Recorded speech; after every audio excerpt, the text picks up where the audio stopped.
कहानी का शीर्षक मद। लेखक विश्वंभर नाथ शर्मा कौशिक जी। वाचक अमित पांडे। भाग 1।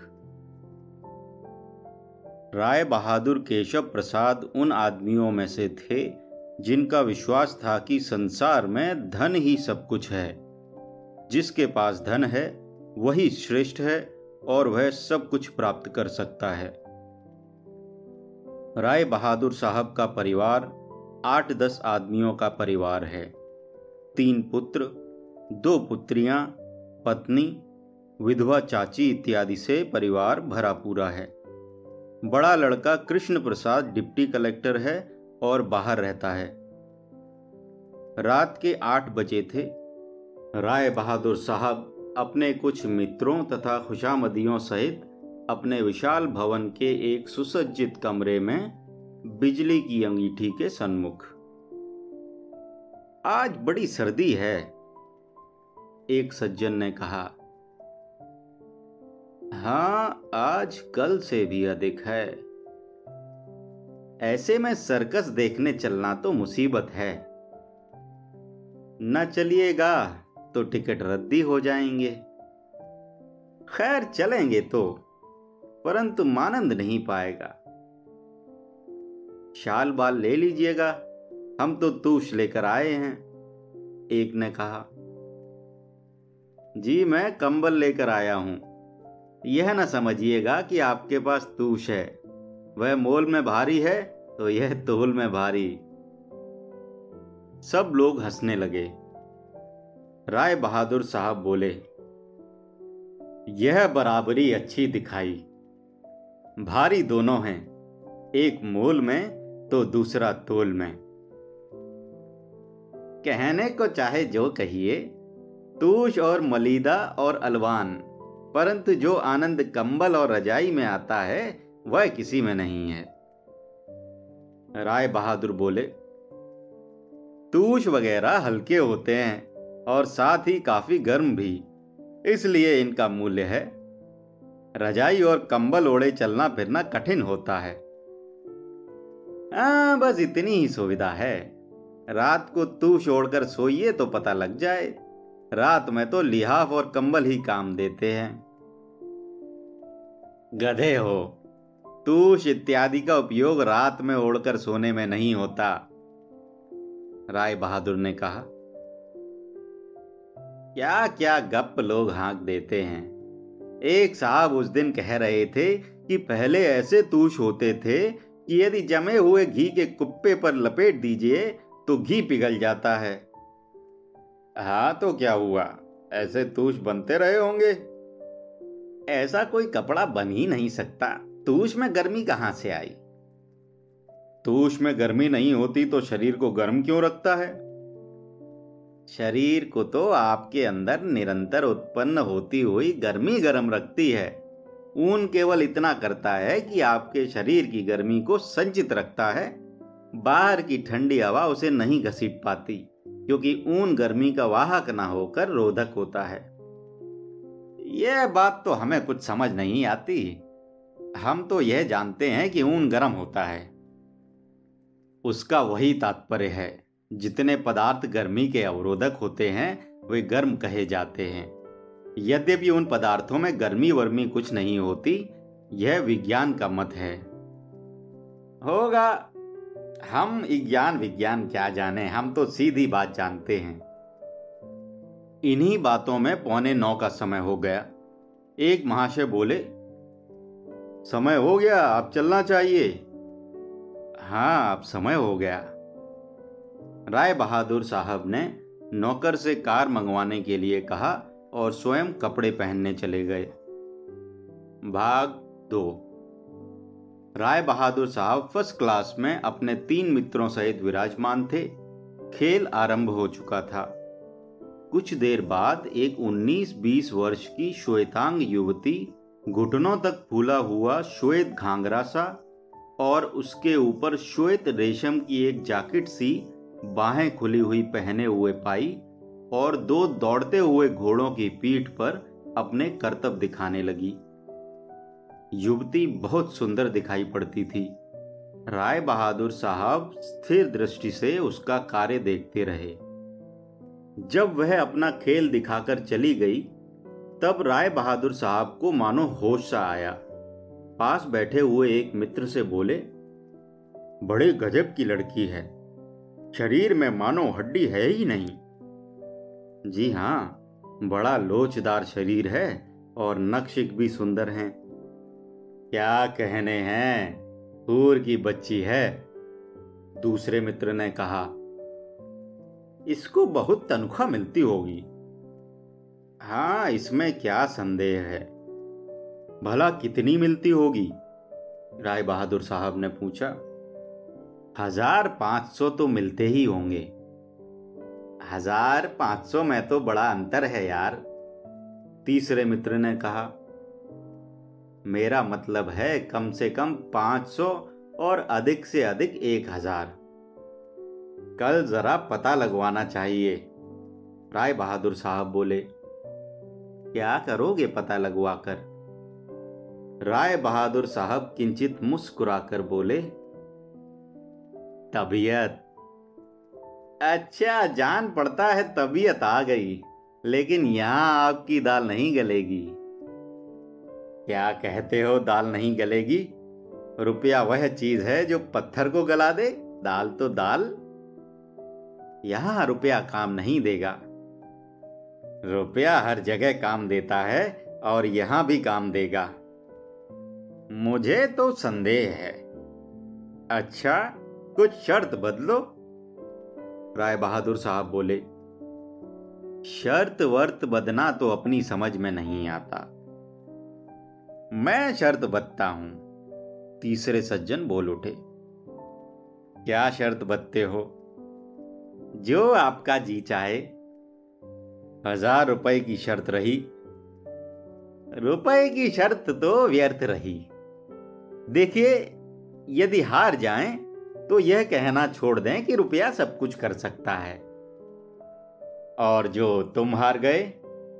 राय बहादुर ने पूछा। तो मैं यह मान लूंगा कि वाकई रुपया सब कुछ कर सकता है। जरा समझ बूझकर शर्त बदो। थिएटर सर्कस की औरतों पर ऐसी शर्त बदना मूर्खता है। ये तो पैसे से हस्तगत की जा सकती हैं। हाँ, क्या हुआ? परंतु कम से कम कोई हिंदुस्तानी तो इसे पैसे के बल से हस्तगत नहीं कर सकता, ऐसा मेरा विश्वास है, और इसीलिए मैं शर्त बद रहा हूं। तो रही शर्त? राय बहादुर साहब ने पूछा। हाँ, रही। जो कह दिया सो कह दिया, उसको अब नहीं बदलूंगा। तो बस ठीक है। कितना लेगी ससुरी? 1000, 2000, 4000, 10,000?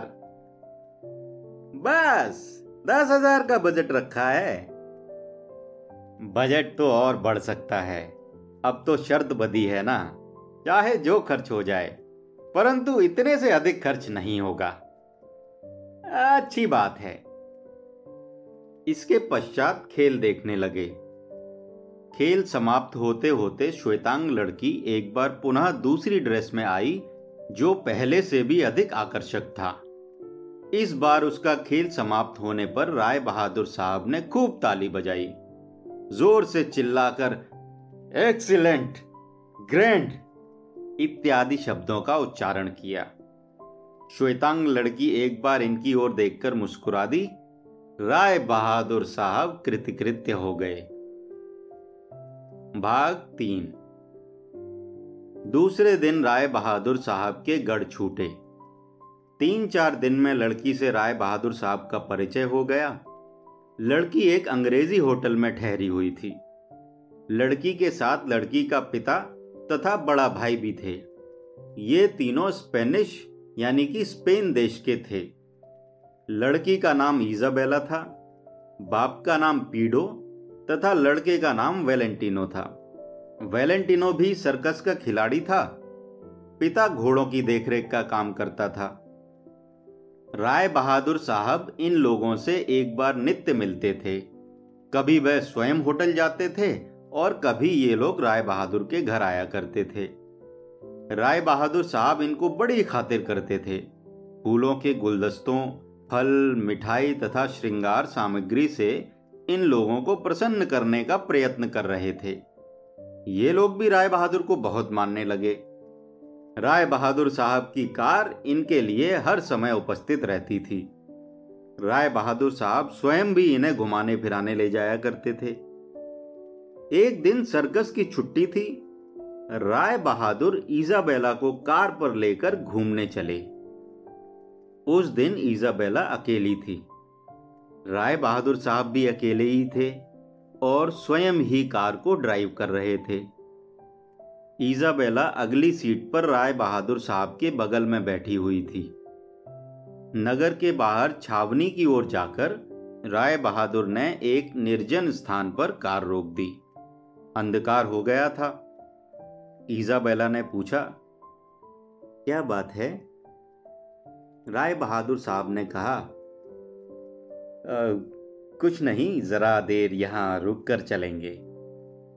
कुछ क्षण मौन रहकर राय बहादुर ने कहा, तुम सर्कस की नौकरी क्यों करती हो इजाबेला? मुझे शौक है। बड़ा खतरनाक काम करती हो, जरा चूकने से प्राण जा सकते हैं। यही तो आनंद है। यह आनंद का विषय नहीं, भय का है। मुझे तो तनिक भी भय नहीं लगता। इजाबेला ने हंसकर कहा, जब तुम खेल करती रहती हो मेरी छाती धड़कती रहती है। वह कुछ नहीं, मुझे उसी में आनंद आता है। तुम सर्कस की नौकरी छोड़ दो। क्यों? जितनी तनख्वाह तुम वहां पाती हो उतनी मैं तुम्हें दूंगा। इजाबेला हंस पड़ी, बोली, तनख्वाह की क्या बात है, मुझे अपनी कला से प्रेम है। तो अब तुम कला का प्रेम छोड़कर मुझसे प्रेम करो। यह कहकर राय बहादुर साहब ने इजाबेला के गले में बाईं बांह डाल दी और उसका चुंबन किया। इजाबेला ने पीछे सरककर एक तमाचा राय बहादुर साहब के गाल पर मारा और स्पेनिश भाषा में न जाने क्या क्या कहने लगी। राय बहादुर साहब अंग्रेजी जानते थे, स्पेनिश भाषा नहीं जानते थे, अतः वह नहीं समझ सके कि इजाबेला क्या कह रही है, परंतु इतना अनुमान लगा लिया कि संभवतः गालियां दे रही है। राय बहादुर साहब ने अपनी बांह खींच ली और झट अपनी जेब से चेक बुक निकाली, फाउंटेन पेन निकाला और चेक बुक खोलकर वह बोले, बताओ तुम्हें कितना रुपया चाहिए, बताओ उतना लिख दूं। इजाबेला ने एक तमाचा और जड़ा। इस बार वह अंग्रेजी में बोली, बेवकूफ गंवार हिंदुस्तानी, समझता है मैं रुपया पैदा करने के लिए सर्कस की नौकरी करती हूं। वह मेरी कला है, मेरा शौक है। लाख रुपए के लिए भी मैं उसे नहीं छोड़ सकती। यह कहकर इजाबेला कार से उतर पड़ी। राय बहादुर साहब क्यों क्यों कहते रहे। इजाबेला पैदल ही चल दी। कुछ दूर चलने पर एक खाली तांगा मिल गया, उसे लेकर वह चली गई। राय बहादुर साहब कुछ क्षण बैठे सोचते रहे, तत्पश्चात कार लेकर चल दिए। दूसरे दिन राय बहादुर साहब ने देखा कि उनके दिए हुए सब उपहार वापस आ गए। उनके साथ में एक चिट भी थी। उसमें केवल इतना लिखा था, अब मुझसे मिलने का प्रयत्न मत करना इजाबेला। उस दिन संध्या समय राय बहादुर साहब ने मित्र मंडली में कहा, मैं शर्त हार गया। निस्संदेह रुपये से सब चीजें प्राप्त नहीं हो सकती। विश्वंबरनाथ शर्मा कौशिक जी की कहानी मध। वाचन करता अमित पांडे।